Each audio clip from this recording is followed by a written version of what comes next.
Hola, bienvenidos al canal La Inteligencia Espiritual. En el podcast anterior reflexionamos sobre la lógica divina, la lógica del reino de Dios que rompe con todos los patrones de la lógica del mundo, de nuestros patrones perceptuales, mentales y culturales. Por eso, para entenderla, debemos transformarnos mediante la renovación de nuestra mente por el Espíritu Santo, renovación de nuestro entendimiento para comprender, discernir y poder vivir según la lógica del reino de Dios. Ya reflexionamos que como expresión de la lógica del reino de Dios, Jesús nos invita a tomar una decisión importante. Más bien buscad primeramente el reino de Dios y su justicia, y todas estas cosas os serán añadidas. Mateo 6:33. La invitación tentadora que nos presenta el mundo es al revés: buscar primero las añadiduras y luego el tiempo que sobra sería el tiempo de Dios. El reino de Dios es la presencia viva y salvífica de Jesús. Buscar el reino es buscarlo a Él primero. Por eso hoy, siguiendo este hilo de enseñanzas, te invito a poner la mirada en Jesús, autor y consumador de la fe. Hebreos 12:2. En el podcast anterior hablamos que en el proceso de autorrealización personal en el mundo, la búsqueda de la felicidad se ha vuelto una prioridad. El concepto de la felicidad en la psicología se centra en el estudio de las emociones positivas asociadas al placer y también al compromiso con los valores que dan sentido a la vida. El sentimiento de autorrealización y el cumplimiento de nuestros deseos y aspiraciones, entre los más importantes la prosperidad económica, son aspectos importantes para sentirnos felices según la psicología. ¿Qué nos dice la palabra de Dios en este sentido? Hoy comenzaremos a reflexionar en esta porción tan importante de la Biblia, las bienaventuranzas, en Mateo 5 del 1 al 12. En la Nueva Versión Internacional aparecen como dichos benditos. En el Sermón del Monte, Jesús describe cómo debe vivir la gente bajo el reino de Dios, según la ética del reino de Dios. Las bienaventuranzas constituyen un programa de vida que desafía la lógica y filosofía del mundo.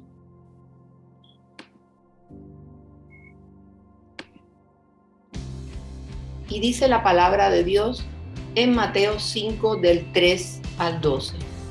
Dichosos los pobres en espíritu, porque el reino de los cielos les pertenece. Dichosos los que lloran, porque serán consolados. Dichosos los humildes, porque recibirán la tierra como herencia.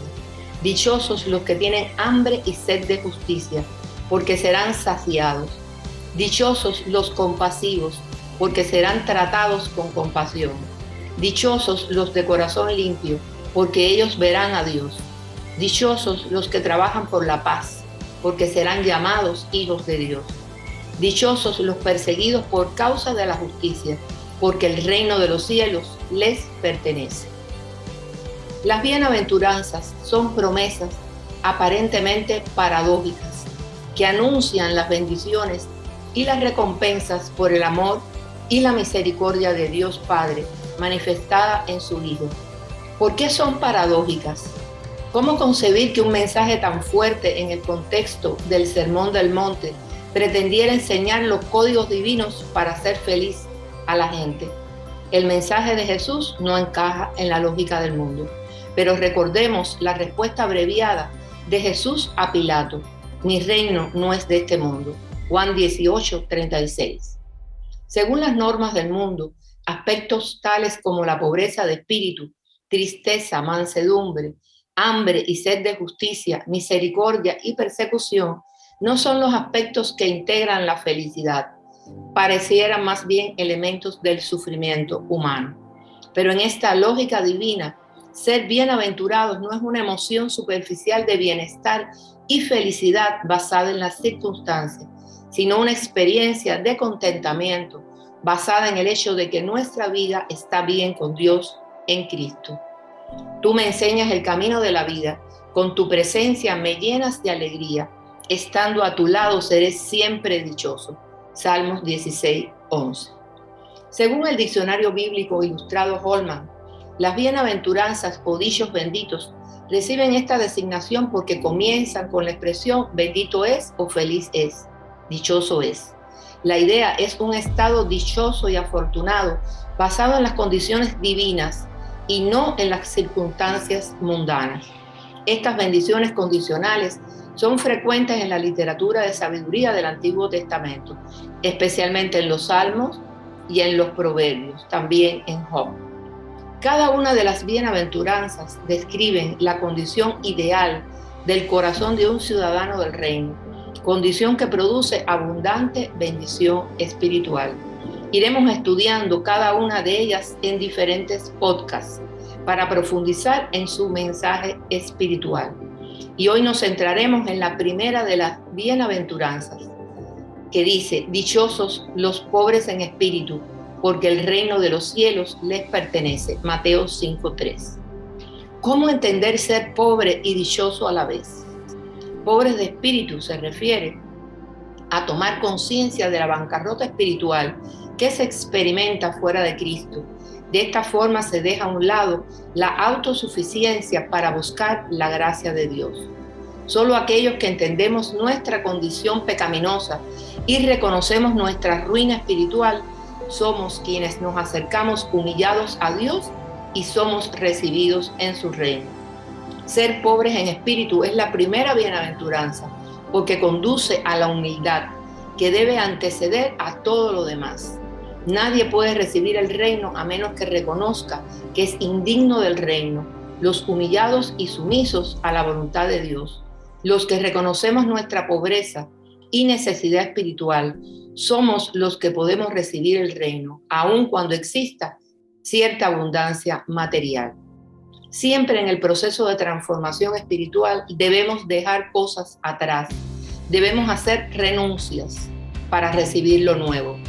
Una de las más importantes es la renuncia a las cosas del ego, que provocan vanidad y autosuficiencia. La riqueza de la que debe desprenderse el que quiera ser pobre en espíritu no es necesariamente la riqueza material, sino la riqueza del yo, del ego, es decir, la autosuficiencia del que está satisfecho en sí mismo, del que está lleno de orgullo, la soberbia del que tiene una alta opinión de sí mismo. Y esto ha sido un error frecuentemente en la interpretación según los teólogos, asociar la pobreza de espíritu necesariamente con la pobreza material, y que es una condición ser pobre materialmente hablando para ser cristiano. Esta pobreza que es en el espíritu significa que reconocemos que somos indignos y siempre lo seremos. Somos indignos de pertenecer al reino de Dios y que solo por la gracia de Dios, que entregó a su Hijo a morir en la cruz para redimir nuestros pecados, es que somos salvos, solo por su gracia. El que es pobre en espíritu acepta el mensaje de Jesús y cree. El que no lo es exige pruebas, argumentos, razones. Esto es algo que de alguna forma yo viví, sobre todo en el mundo donde me he desempeñado mucho tiempo, mundo de ciencia y profesión. Y es una de las razones por la que mucha gente de conocimientos e inteligencias de la tierra son más resistentes a las transformaciones espirituales. Esta primera bienaventuranza describe la condición en que debe estar el corazón para creer. Debemos tener el corazón dispuesto para admitir que tenemos necesidad de arrepentirnos. El que es pobre en espíritu se siente miserable en su interior. Por muchos que sean sus méritos o sus buenas obras, está dispuesto a admitir su necesidad de Dios. El pobre de espíritu es el que comprende que su riqueza material, intelectual o moral no le sirve para nada delante de Dios. Esto es lo que enseña claramente también la parábola del fariseo y del publicano. Jesús dice que el publicano salió justificado, mas no así el fariseo. Y esto lo encontramos en Lucas 18, del 10 al 14. Dos hombres subieron al templo a orar. Uno era fariseo y el otro recaudador de impuestos. El fariseo se puso a orar consigo mismo. Oh Dios, te doy gracias porque no soy como otros hombres, ladrones, malhechores, adúlteros, ni mucho menos como ese recaudador de impuestos. Ayuno 2 veces a la semana y doy la 10ª parte de todo lo que recibo. En cambio, el recaudador de impuestos que se había quedado a cierta distancia ni siquiera se atrevía a alzar la vista al cielo, sino que se golpeaba el pecho y decía: oh Dios, ten compasión de mí que soy pecador. Les digo que este y no aquel volvió a su casa justificado ante Dios, pues todo el que a sí mismo se enaltece será humillado, y el que se humilla será enaltecido. También este mensaje lo vemos para las iglesias. Este es el caso de Apocalipsis. En el caso de la iglesia Laodicea, que era una iglesia tibia, era arrogante y era autosuficiente. Este mensaje a la iglesia, los hijos de Dios, son presentados en una posición de seguridad carnal. Están tranquilos, creyéndose en una exaltada condición de progreso espiritual. Este mensaje es válido en nuestros tiempos. Escribe el ángel de la iglesia Laodicea. Esto dice el Amén, el testigo fiel y veraz, el soberano de la creación de Dios. Conozco tus obras, sé que no eres frío ni caliente. Ojalá fueras lo uno o lo otro. Por tanto, como no eres ni frío ni caliente, sino tibio, estoy por vomitarte de mi boca. Dices: soy rico, me he enriquecido y no me hace falta nada. Pero no te das cuenta de cuán infeliz y miserable, pobre y ciego y desnudo eres tú. Por eso te aconsejo que de mí compres oro refinado por el fuego, para que te hagas rico, ropas blancas para que te vistas y cubras tu vergonzosa desnudez, y colirio para que te lo pongan en los ojos y recobres la vista. Yo reprendo y disciplino a todos los que amo. Por lo tanto, sé fervoroso y arrepiéntete. Mira que estoy a la puerta y llamo. Si alguno oye mi voz y abre la puerta, entraré y cenaré con él y él conmigo. Al que salga vencedor le daré el derecho de sentarse conmigo en mi trono, como también yo vencí y me senté con mi Padre en su trono. El que tenga oídos que oiga lo que el Espíritu dice a las iglesias. Apocalipsis 3, del 14 al 21. El primer paso en experimentar humildad es quitar la mirada de nosotros mismos y ponerla en Dios, en Jesús, autor y consumador de la fe. Hebreos 12:2. Cuando estudiamos su palabra, buscamos su rostro en oración y deseamos con sinceridad estar cerca de Él y agradarle. Es la visión de Dios en toda su pureza y perfección, sin pecado, lo que nos permite vernos como pecadores.